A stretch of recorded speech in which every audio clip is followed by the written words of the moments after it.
Le damos gracias. Tú eres bueno con nosotros, Señor. Nos permites estar acá. Nos permites tener tu palabra. Nos permites, Señor, poder conocerte mejor. Te rogamos, Padre, que por la obra de tu Espíritu Santo nosotros podamos discernir bien lo que tú nos enseñas, de tal manera que lo pongamos en práctica, Señor. Ayúdanos, Padre, en el nombre de Cristo Jesús te lo ruego. Amén. Bueno, vamos a continuar nuestro estudio de Primera de Timoteo.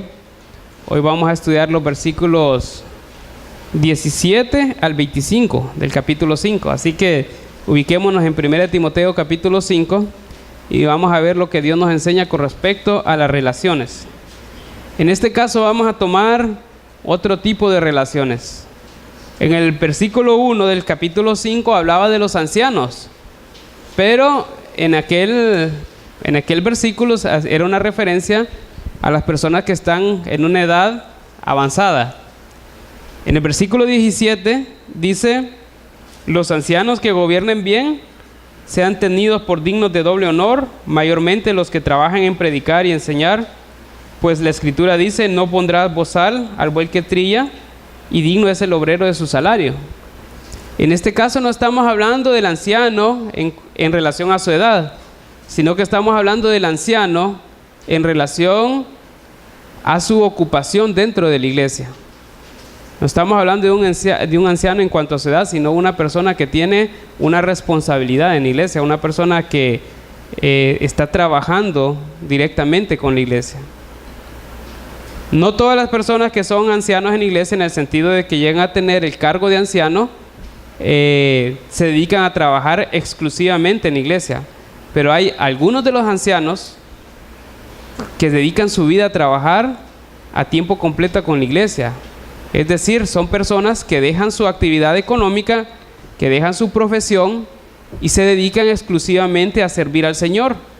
Entonces, en este caso estamos hablando de este tipo de personas, sin excluir también a aquellos ancianos que no, que están trabajando de una manera laica, pero que tienen un cargo en la iglesia. Pero el versículo 17 señala a aquellos ancianos que viven y se dedican a tiempo completo a trabajar en la iglesia. Por eso dice: los ancianos que gobiernen bien sean tenidos por digno de doble honor.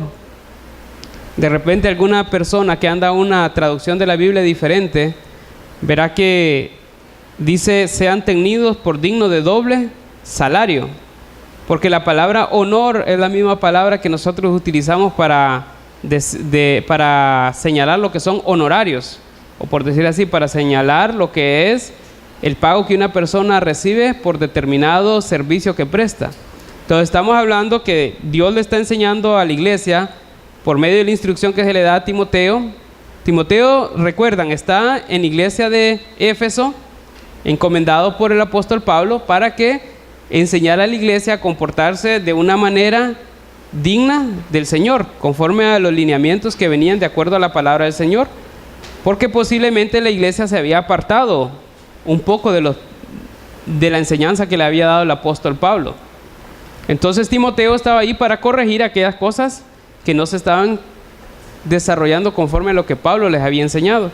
Y una de las cosas que Timoteo tenía que corregir era la necesidad de que la iglesia pudiera encargarse de cuidar a sus líderes, especialmente a sus pastores y a las personas que se estaban dedicando a tiempo completo a servir al Señor por medio del servicio de la iglesia. Entonces, algo muy importante que nosotros tenemos que aprender es que la iglesia, como conjunto, como congregación, somos responsables del sustento de aquellas personas que se dedican a tiempo completo a servir a la iglesia, a servir al Señor por medio de la iglesia. Estaríamos hablando de los pastores que están asignados a tiempo completo y que reciben un salario de la iglesia. Pablo le dice a Timoteo que él se encargue y que se asegure de que esto se cumpla en la iglesia. Que aquella persona que hace bien su trabajo, dice el versículo 17, que gobierne bien, o sea, que tenga esa función de liderazgo y que lo esté haciendo de la manera correcta. Dice: esta persona debe ser tenida por digno de doble honor. Especialmente, dice, o mayormente, los que trabajan en predicar y enseñar.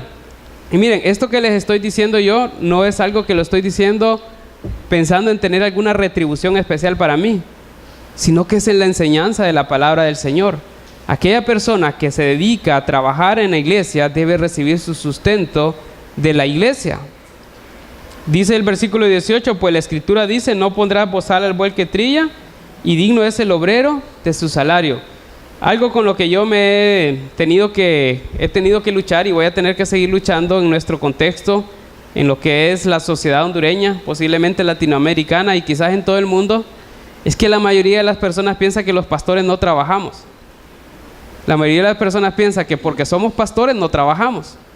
Piensa que nuestra vida es simplemente venir a pararnos aquí enfrente, hablar unas 2 horas a la semana y después vamos a nuestra casa a estar durmiendo todo el día. Y no quiero decirles cuál es el trabajo, ¿verdad?, del pastor, porque creo que como iglesia hemos tratado de modelar y de enseñar cómo debe comportarse un pastor en la iglesia. Pero dice la palabra del Señor que el obrero es digno de su salario. Entonces Pablo le está enseñando a la iglesia por medio de Timoteo que la iglesia tiene que velar por el cuidado de las personas que están trabajando para la edificación de la iglesia. No están trabajando para ellos mismos, están trabajando para la edificación de la iglesia. Ahora, hay una cosa muy importante. Es cierto, los pastores, las personas que están trabajando a tiempo completo en la iglesia, deben de ser sustentadas por la iglesia. Pero anteriormente, cuando se señalaron los requisitos de un anciano, decía que el anciano no debe ser codicioso de ganancias deshonestas, ¿verdad? Entonces no estamos hablando de que la iglesia es responsable de cumplir todos los caprichos o todos los deseos que tenga un pastor, pero sí es responsable de cumplir y de ayudarle para que el pastor pueda tener todas sus necesidades cubiertas. No estamos hablando de darle gusto o darle lujo, sino estar seguro que el pastor va a poder dedicarse verdaderamente a estar estudiando la palabra del Señor, que va a estar entregado a la oración, que va a estar entregado a visitar a las personas, que va a cuidar a la iglesia, porque tiene sus necesidades materiales satisfechas. Les recuerdo, el pastor también tiene familia, y la primera responsabilidad de una persona es su familia. Y no es correcto que un pastor descuide las necesidades de su familia por atender a la iglesia, porque estaría principalmente fallándole al Señor en descuidar a los suyos. Y la semana pasada mirábamos que el que no provee para los suyos, decía, es peor que un incrédulo. Y no queremos que el pastor sea peor que un incrédulo.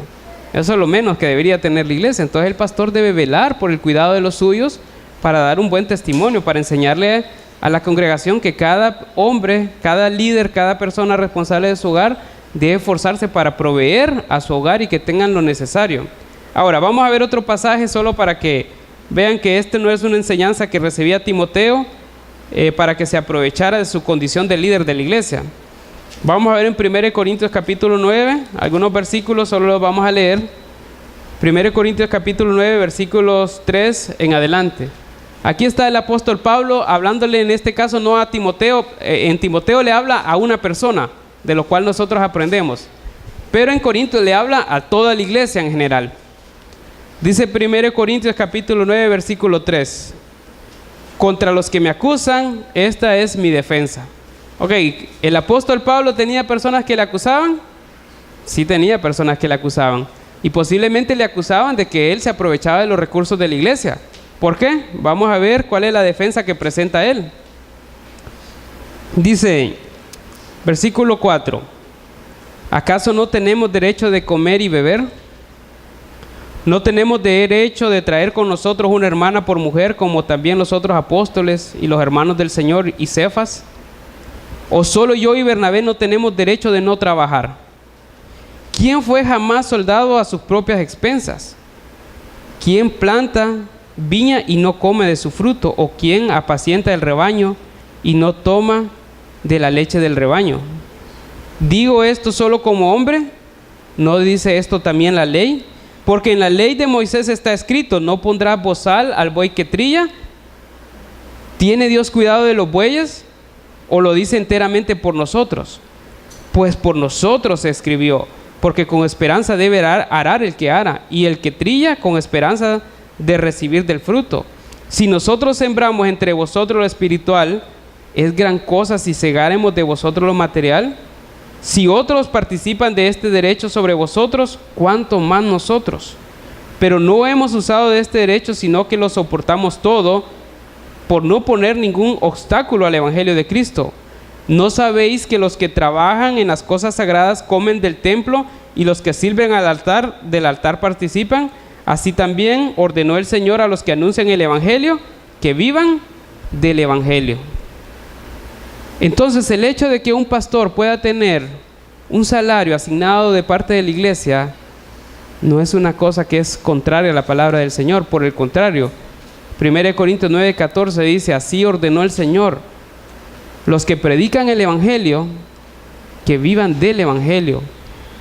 Obviamente, yo sé que la práctica de muchos pastores y muchas personas que han abusado de la iglesia han llevado a todas las personas a tener así como una reserva en cuanto a la forma en que pueden proveer y aportar con su ofrenda para el sustento de las familias que trabajan en iglesia, ¿verdad? Porque no es solo una familia, por lo menos en Impacto no es solo una familia, sino que somos bastantes familias que trabajamos directamente en el servicio al Señor por medio de la iglesia Impacto, los cuales recibimos nuestro sustento del salario que la iglesia nos puede asignar.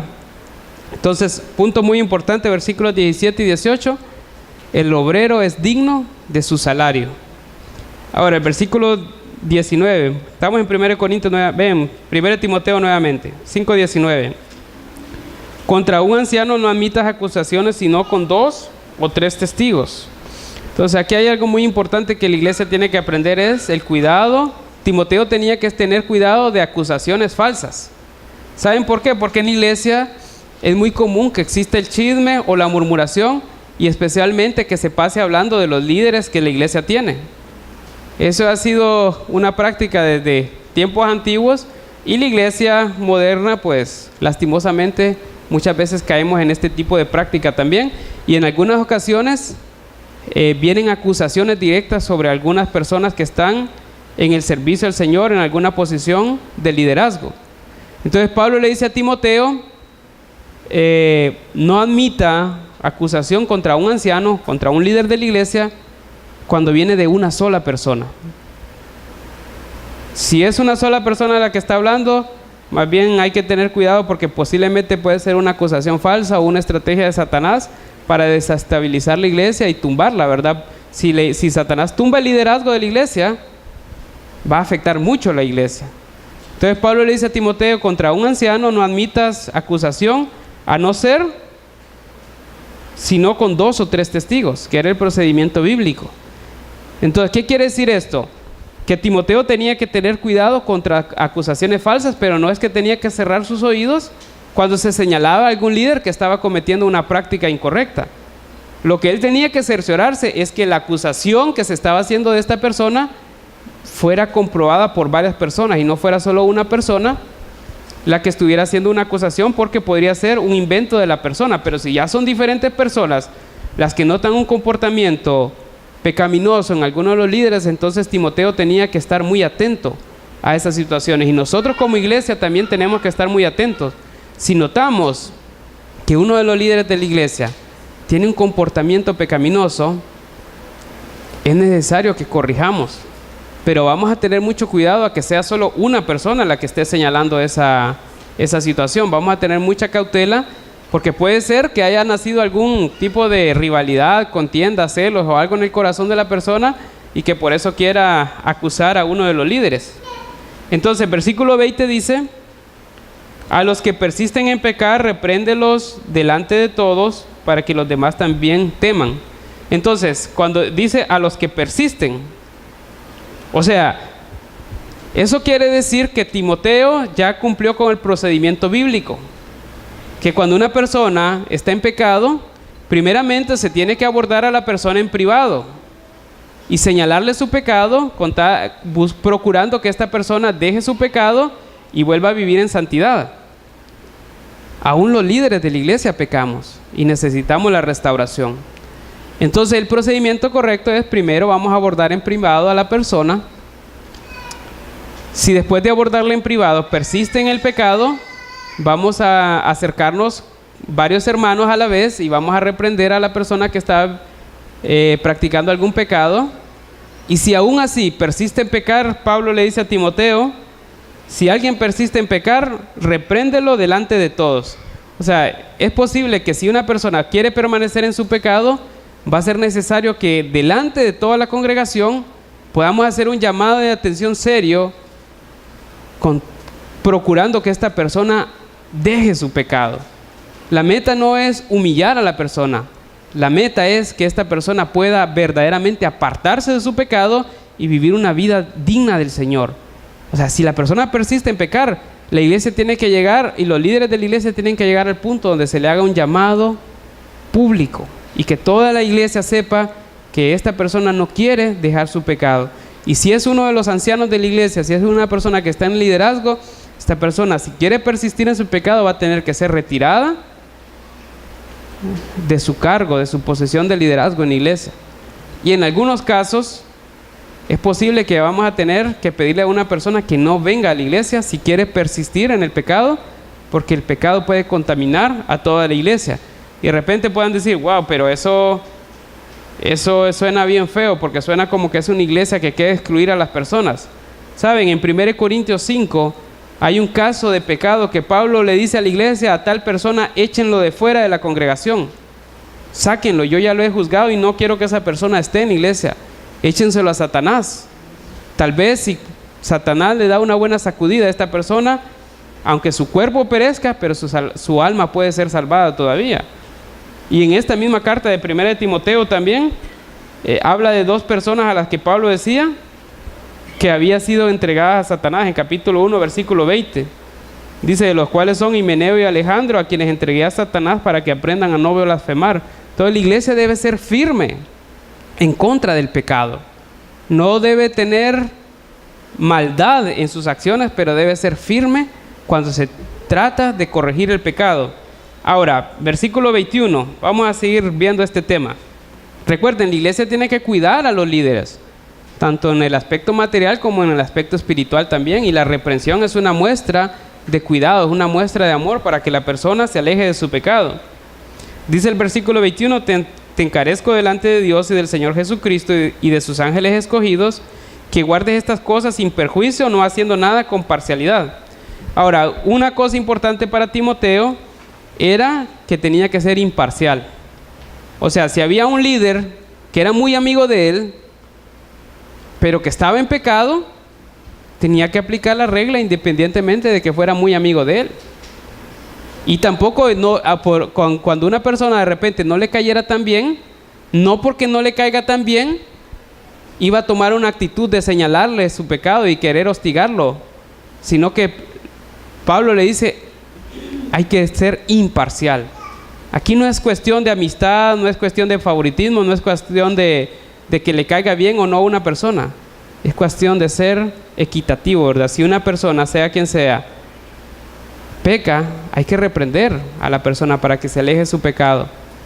Sea una persona que colabora mucho en la iglesia, o sea una persona que no colabora mucho en la iglesia, igual, si es sorprendida en pecado, se necesita buscar la restauración de ambas personas. Y saben, hay un problema muy común en las iglesias, y espero que nosotros nos guardemos de esto, y es que muchas veces en iglesias se le da favoritismo a aquellas personas que aportan más económicamente a la iglesia. Y muchos pastores, por no perder la colaboración económica de cierto hermano, prefieren no reprenderlo por el temor de que la persona se pueda ir de la iglesia. Pero saben, nosotros tenemos que ser imparciales. Independientemente de lo que la persona pueda hacer o haga en la iglesia, la reprensión tiene que venir por igual. Así como aquel que aporta mucho o aquel que aporta poco, la represión tiene que ser igual. ¿Saben por qué? Porque la iglesia es del Señor y la provisión va a venir del Señor. Aún que se vaya aquella persona que está aportando mucho, la iglesia va a seguir adelante, porque el Señor es quien la sostiene, no la sostiene una persona. Entonces el llamado es a la imparcialidad, ¿verdad? No hacer nada de una manera parcial, sino que ser imparcial en lo que se hace, sin prejuicios también. O sea, no es que una persona, vamos a tomar algo contra una persona por cualquier situación, ¿va? Porque alguien comentó algo de una persona y sembramos un prejuicio para con esta persona y vamos a empezar a dudar de todas sus acciones. No, sin prejuicios y sin parcialidad, ¿verdad? Sino más bien de una manera imparcial. El versículo 22 dice: no impongas con ligereza las manos a ninguno, ni participes en pecados ajenos, consérvate puro. Entonces, como estamos hablando de liderazgo, y hace algunas semanas estábamos hablando de que la imposición de manos era una señal de reconocer liderazgo en la iglesia. Entonces, cuando se le imponía las manos a una persona, era una forma de mostrarle a la congregación que esa persona estaba siendo reconocida como un líder dentro de la iglesia, que iba a tener cierta autoridad para poder enseñar y actuar también para con los miembros de la iglesia con la autoridad que se le haya sido dada. Entonces Pablo le dice a Timoteo: no imponga las manos con ligerezas a nadie. O sea, en cuestión de nombrar liderazgo, en cuestión de levantar liderazgo en la iglesia, tiene que ser muy precavido. O sea, tiene que tomarse su tiempo, tiene que observar bien a la persona. Ya hay una lista de requisitos que han sido establecidas, pero Pablo le está diciendo: Timoteo, cuidado, cuando se va a nombrar un líder y cuando se le va a delegar cierta responsabilidad o cierta autoridad en la iglesia, hay que tener mucho cuidado, Timoteo. No hay que hacerlo con ligereza. Saben, una tentación para nosotros los pastores, para nosotros las personas que estamos cuidando del rebaño del Señor, es que muchas veces nos vemos saturados y nos damos cuenta que no nos alcanza el tiempo para poder atender a todas las necesidades de toda la iglesia, para poder impartir algún estudio, un discipulado, una consejería con todos los miembros de la iglesia. Nos damos cuenta que no nos va a alcanzar el tiempo. Y una tentación podría ser empezar a nombrar personas para que se encarguen de esas responsabilidades y delegarle autoridad y responsabilidad en la iglesia, porque yo ya no puedo más, ya no me alcanza el tiempo. Pero Pablo le decía a Timoteo, en cuanto al nombramiento de las autoridades y reconocer a alguien como un líder de la iglesia, hay que tener mucha precaución, mucha cautela. ¿Por qué? Porque es necesario que esta persona haya sido puesta a prueba primero, que se haya observado su carácter, que no haya alguien que lo vaya a juzgar, sino que hay que ser muy cuidadoso para con la persona, para poder establecerlo como un líder de la iglesia. Entonces ahí el punto en el versículo 22 es cuidado al nombrar líderes. Y ustedes como congregación pues también tienen que ayudar a los pastores y decir, si en algún momento se señala alguna persona como para ser nombrado anciano de la iglesia o tener alguna autoridad en la iglesia, en privado ustedes podrían venir y decirme: hemos observado de repente alguna conducta que no es adecuada, que antes de ser nombrado esta persona debería ser corregida esa conducta. Acuerde que lo que no queremos dañar ni hundir a una persona, lo que queremos es restauración, lo que queremos es vidas fieles al Señor. No es que queremos hundir a una persona, queremos más bien que hayan personas sirviendo al Señor en la iglesia, pero vamos a tener cuidado con el nombramiento de los líderes. El versículo 23, pasaje que está ahí de una manera muy misteriosa entre medio de este texto, dice: ya no bebas agua, sino usa de un poco de vino por causa de tu estómago y de tus frecuentes enfermedades. Bueno, aquí un punto de discusión no es el legalismo en cuanto a si una persona puede tomar vino o no puede tomar vino.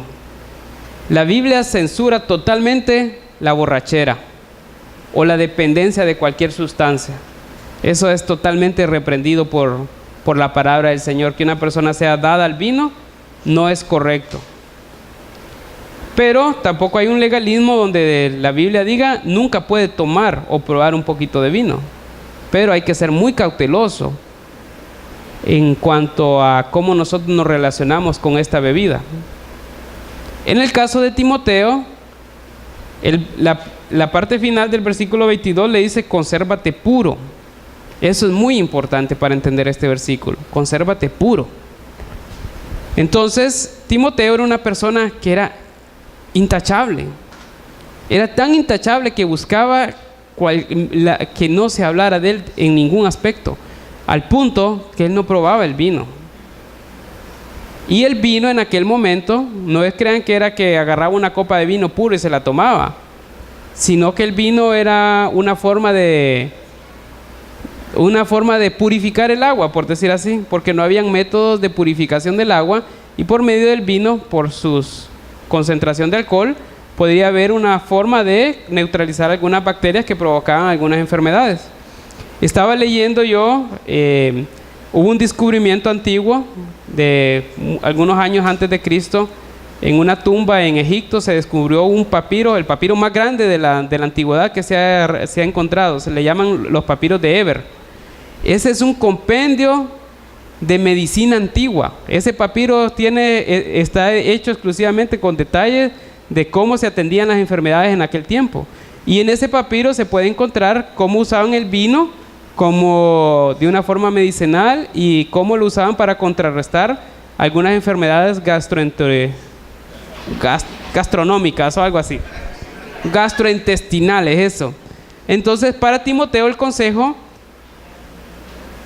era utilizar aquello que le podría ayudar en su salud, utilizar el vino de una forma medicinal, no de una forma de relajación, sino más bien de una forma medicinal. El pasaje es bien claro, dice: ya no bebas agua, sino usa un poco de vino por causa de tu estómago y de tus frecuentes enfermedades. O sea, posiblemente Timoteo, lo más seguro, era una persona que padecía mucho de enfermedades gastrointestinales, y el estar utilizando vino mezclado con agua le podría ayudar, porque posiblemente el agua contenía bacterias o de alguna manera le hacía un efecto negativo en la salud de Timoteo.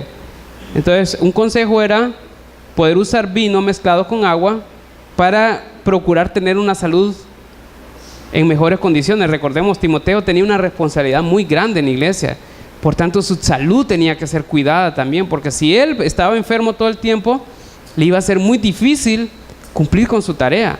Entonces Pablo se encargaba de cuidar de Timoteo aún en los aspectos de su salud. Pero aunque para Timoteo de repente el extremismo podía ser: nunca voy a tomar una copa de un poquito de vino para que no se me señale como una persona que estoy cometiendo pecado al probar vino, Pablo le decía: hay que cuidar los extremos. Si el vino se va a usar de una forma medicinal, Timoteo, está bien, lo puede usar, úselo como una forma de mejorar su salud. No le estaba diciendo que lo usara como una forma de alegrarse o de relajarse. No, eso es contrario a la enseñanza bíblica. Pero si era de una forma médica, estaba bien que lo hicieran. Ahora, en este tiempo no necesitamos vino para este tipo de problemas gastrointestinales. Ahora hay diferentes tipos de medicina desarrollada. Podemos acudir a un doctor y seguramente un doctor nos va a decir cómo tratar nuestra enfermedad gastrointestinal sin necesidad de vino. O sea, que no lo tomen como una excusa para decir: bueno, por causa del estómago vamos a estar tomando vinito. No. Si tienen un problema, vayan a un doctor y que les dé la mejor alternativa. En el caso de Timoteo, esa era la alternativa. Nosotros no necesitamos utilizar esa alternativa. Ahora, versículos 24 y 25. Dice: los pecados de algunos hombres se hacen patentes antes que ellos vengan a juicio, mas a otros se les descubren después.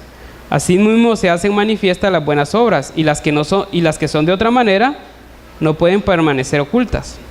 Recordemos que Timoteo era una persona encargada de verificar que una persona viviera en santidad, específicamente a los líderes de la iglesia, especialmente a los ancianos, que estaban siendo el ejemplo a seguir en la iglesia. Entonces, de repente, en cuanto a su tarea de reprender y corregir a estas personas, posiblemente hayan personas que hayan vivido una vida en pecado, pero hayan tratado de vivir una vida muy oculta a ese pecado. Entonces Pablo le decía a Timoteo: igual, aunque una persona quiera tener oculto su pecado, en algún momento Dios va a revelar ese pecado y nada va a poder quedar oculto. Entonces no te preocupes, no hagas juicios a la ligera, simplemente está atento a que Dios manifieste cuál es la verdad. Dios iba a manifestar. Si había una acusación contra un anciano, Timoteo no tenía que salir corriendo inmediatamente, sino que tenía que tomar su tiempo y evaluar, considerar bien la situación y estar consciente que al final era Dios el que iba a revelar el pecado de cualquier persona. Y también dice que el versículo 25 dice también: asimismo se hacen manifiestas las buenas obras. O sea, si una persona estaba actuando de una manera correcta, igual Dios iba a manifestar que esta persona estaba actuando de una manera correcta. Pero si estaba actuando de una manera pecaminosa, también Dios se va a encargar de revelar que una persona está actuando de una manera pecaminosa. O sea, Dios mismo se va a encargar de que su iglesia se mantenga pura. Entonces, oremos al Señor, pidámosle al Señor que no permita que Satanás venga y toque el liderazgo de la iglesia, de tal manera que entremos en una doble vida y caigamos en una vida de pecado y querer aparentar delante de la congregación que estamos viviendo vidas piadosas. Por el contrario, roguémosle al Señor que sea manifiesto, que quede a la luz, que se revele toda práctica pecaminosa para que podamos corregir. Recordemos, corregir el pecado no es una muestra de odio, es una muestra de amor, porque el camino del pecado es camino de muerte. Y si permitimos que una persona siga en el pecado, va a llegar a encontrar la muerte, la destrucción de su vida, de su familia, de su persona. Pero si le corregimos, va a caminar hacia Cristo y va a encontrar gozo, paz, bendición. Y eso es una muestra de amor. No permitir que una persona vaya camino a la destrucción. Por eso necesitamos corregir el pecado. Así que la iglesia es responsable de cuidar a sus líderes. Aquellos que se dedican a tiempo completo a la obra del Señor, es necesario que la iglesia les provea para sus necesidades. Y si no está a tiempo completo, igual tiene que velar por el cuidado personal y el cuidado también espiritual, asegurándose que sean personas que vivan vidas intachables y ayudándoles a que permanezcan en un estilo de vida intachable. Tenemos una gran responsabilidad. Queremos que en la iglesia hayan más ancianos, que hayan más líderes, que hayan personas. Quisiéramos que hubieran más personas que se dediquen a trabajar a tiempo completo en la obra del Señor para que la obra de Cristo crezca aquí en Choluteca por medio de la Iglesia Impacto. Pero para que hayan más personas trabajando a tiempo completo, es necesario el compromiso de toda la iglesia para poder sustentar a esas personas. Nosotros deberíamos anhelar que hubieran más personas a tiempo completo en la iglesia. Pero para que eso suceda, necesitamos que haya un compromiso fiel con el Señor en cuanto a nuestra ofrenda, para que hayan los recursos necesarios en la iglesia para cubrir todos los gastos comunes de la iglesia y que también haya provisión suficiente para poder asignarle un sueldo a una persona que pueda trabajar a tiempo completo con la iglesia, que necesitamos personas que puedan trabajar a tiempo completo con la iglesia, pero después de haber sido observadas, probadas y que haya una certeza de que son personas que viven una vida íntegra, intachable delante del Señor. Vamos a orar, que Dios nos permita tener muchos obreros para que la iglesia del Señor crezca de una manera grande aquí en Choluteca. Padre, damos gracias porque tú eres quien guarda la iglesia, eres tú quien la protege, eres tú quien la edifica, Señor. Padre, te rogamos por nuestro liderazgo, Señor, para que tú nos guardes de todo mal, que tú nos guardes, Señor, de vivir una vida pecaminosa, que no permitas que quede, Señor, oculto ninguno de nuestros pecados, para que la iglesia tenga la oportunidad de restaurar a aquella persona que ha caído en pecado, especialmente a los líderes, para que la iglesia pueda vivir en santidad. Te damos gracias, Señor. Y ayúdanos, Señor, también para tener como iglesia la provisión necesaria para aquellas personas que se dedican a tiempo completo a servirte a ti, Señor. Para que ellos puedan tener el sustento necesario para que se dediquen de una forma exclusiva al estudio de tu palabra, a la predicación y enseñanza de tu palabra, a la formación de discípulos. Ayúdanos, Señor, a ser una iglesia bíblica, a ser una iglesia fiel, para que tu nombre sea glorificado. Señor, oramos y te lo pedimos, dándote gracias en el nombre de nuestro Señor Jesucristo. Amén.